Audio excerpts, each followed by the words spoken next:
Okay, today I'm going to be showing you guys how I made my personal logo. I'm going to have it up so I can use it to sample colors, and I already preloaded this font in here from defont.com. Okay, so I'm going to open up a blank document. The first thing that I start out with is a shape. In the custom shape tools on Photoshop, it's this grid one right here.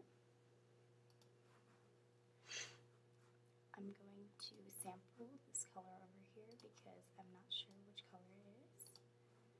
Then I'm going to go back to the custom shapes. If you hold down the shift, it will keep the dimensions of the shape. Center it pretty well. And then as you can see on here,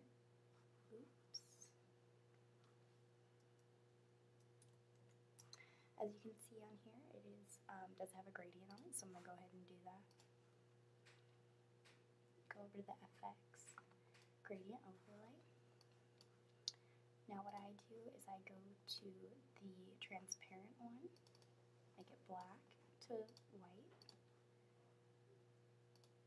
I believe it's the reflected one, and then reverse it so that it's at the edges.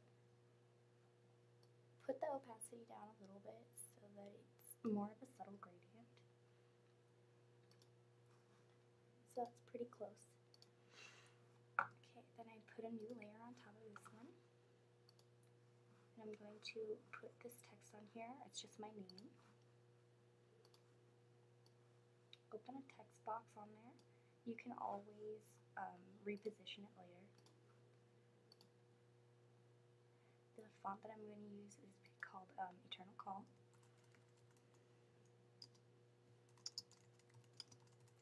So just type my name out, highlight all of it, make it all black. I'm not sure what size I had it at, so I'm just going to put it at 100 and see how that works. That's a pretty good match to the size that I had, so I'm going to use that. Click the check mark button. I'm going to send, it is centered, so then I'm going to click the check mark button to finalize that decision. Just drag it around and position it on there the way that I want it to be positioned. Then I'm just going to put a drop shadow. Just put the opacity a little bit bigger and then make the distance a little closer just to give it a little bit of dimension.